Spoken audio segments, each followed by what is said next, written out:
La promesa avances. Una sombra larga y silenciosa se extendía sobre la promesa, como si el propio aire contuviera la respiración ante un desastre que lo cambiaría todo.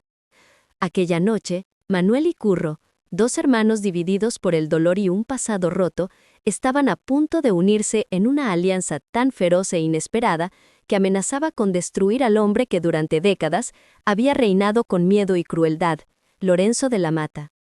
Su caída parecía inevitable, y sin embargo, nadie podía prever cómo sucedería ni qué verdades emergerían entre mentiras consumadas y sombras nunca vistas.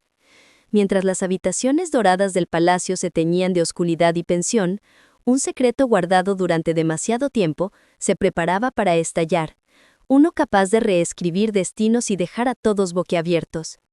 Si no quieren perderse nada de lo que viene, escriban sí en los comentarios, y muy pronto llegará un nuevo video. Hasta la próxima. Todo comenzó en la aparente quietud de la tarde, en el silencio casi sagrado del estudio de don Alonso, donde el péndulo marcaba las 3 con un sonido grave y obsesivo. Manuel, que había entrado solo para recoger documentos sobre la compañía de motores para presentarlos a los inversores de Madrid, no imaginaba que aquella estancia, impregnada del antiguo aroma de la madera y los recuerdos, le entregaría la pista capaz de cambiar para siempre el destino suyo, de Curro y de toda la promesa. El marqués estaba afuera a caballo con Martina, como siempre a esa hora, y la ausencia de pasos y voces hacía que el ambiente pareciera sospechosamente inmóvil, como si el propio palacio contuviera el aliento. Caminando entre los retratos, su madre, Cruz, austera y distante, su padre, joven y despreocupado antes de que el peso del mundo cayera sobre él, y, casi oculto, el frágil rostro de Dolores Expósito, madre de Curro, incluido recientemente por don Alonso en un gesto tardío pero significativo, Manuel sintió un estremecimiento de algo fuera de control. Al abrir los cajones en busca de los documentos, no esperaba notar aquella delgada rendija, aquel doble fondo mal cerrado del cajón lateral que el marqués siempre mantenía bajo llave como si guardara un pedazo de alma o pecado. Un detalle insignificante pero suficiente para desatar una ola irresistible de sospecha. ¿Y si allí dentro estaba la verdad que nadie se había atrevido a pronunciar? ¿Documentos comprometidos, confesiones, pruebas de un pasado turbio? Sus manos temblaron al levantar la tabla de madera y descubrir el contenido oculto.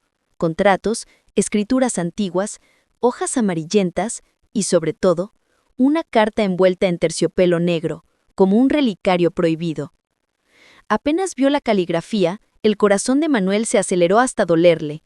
Aquella escritura arrogante, inclinada, estudiada, era de Lorenzo de la Mata, y la fecha, de más de 20 años atrás, quemaba como una hoja afilada.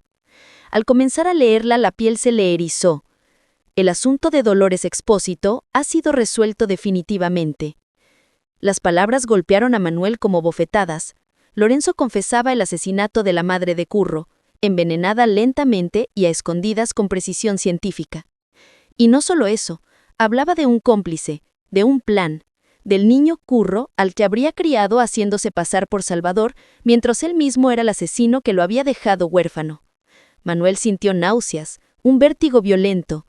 Todo el sufrimiento de Curro, cada lágrima, cada insulto, cada manipulación, provenía de las manos de un monstruo.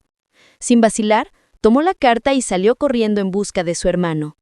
Curro estaba en los jardines, sentado solo, exhausto por el regreso de Lorenzo y por la rabia impotente ante la muerte de Han, que sabía había sido provocada por él. Al leer la carta, Curro palideció, luego tembló, y su rostro se llenó de un furor tan puro y feroz que parecía casi inhumano. «La mató. ¡Mató a mi madre!», susurró, con los ojos llenos de lágrimas ardientes de odio. Y todo se derrumbó. Todo cambió, porque Lorenzo no solo era el asesino del pasado. Manuel reveló que el hombre conspiraba también en el presente, dispuesto a robar los documentos de la legítima herencia de Curro para chantajear a don Alonso y tomar el control. Finalmente, don Alonso asintió con gravedad, consciente de que a veces, para combatir el mal, se necesitan métodos poco ortodoxos, y prometió: «Cuéntenme, seré testigo de todo lo que ocurra esta noche». Con todos los aliados posicionados, los hermanos Luján pasaron a la siguiente fase de su plan.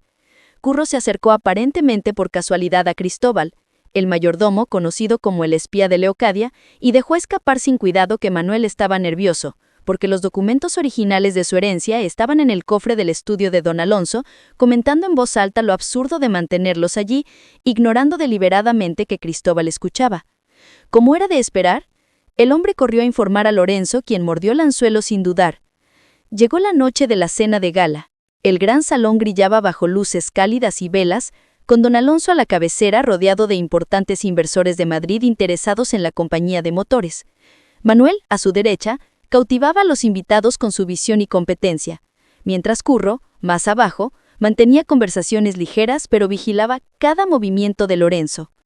Este último, al final de la mesa, bebía ávidamente el vino que María Fernández servía con mano temblorosa pero decidida, ignorando las pequeñas gotas de sedante inodoro que caían en su copa.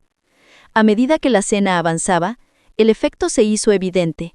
Lorenzo se volvió más locuaz, confiado, reía más fuerte, bajando sus defensas tal como los hermanos habían planeado. Cuando se levantó para brindar por el futuro de la promesa y las oportunidades venideras, todos levantaron sus copas, algo sorprendidos, mientras Manuel y Curro se intercambiaban una mirada cargada de complicidad. Era el momento. Manuel se disculpó fingiendo tener que recoger documentos técnicos del estudio de su padre. Improvisó el camino hacia el estudio, ocultándose entre sombras tras una librería, mientras Curro esperaba detrás de pesadas cortinas. Se comunicaban con señales silenciosas y el tiempo pasó, 15, 20, 30 minutos, hasta que escucharon los pasos de Lorenzo entrando furtivamente, armado con llaves lobadas o duplicadas, abrió el cajón y el cofre y tomó los documentos, con sonrisa triunfante, convencido de haber tomado el control. Pero no notó a Manuel y Curro saliéndole sus escondites, ni a pie abriendo la puerta para dejar entrar a su padre Samuel y María Fernández, hasta que Curro encendió las luces principales.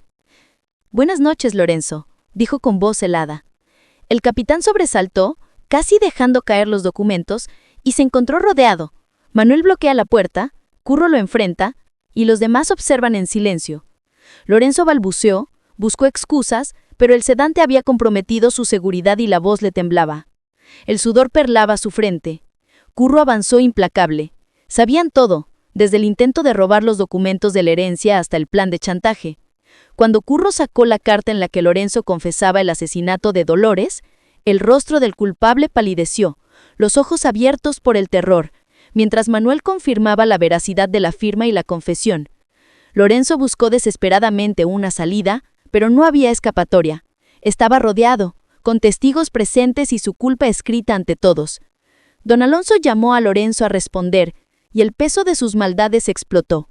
Confesó con risa amarga y venenosa haber matado a Dolores y a Jan, revelando crueldad y frialdad que sacudieron a Curro, quien apenas contenía la rabia con la ayuda de Manuel. Don Alonso, con frialdad gelada y autoridad implacable, ordenó atar a Lorenzo hasta la llegada de la policía. Pía y los lacayos se ejecutaron rápidamente, mientras Lorenzo, a pesar de su derrota, gritaba amenazas y promesas de venganza, pero nadie escuchaba.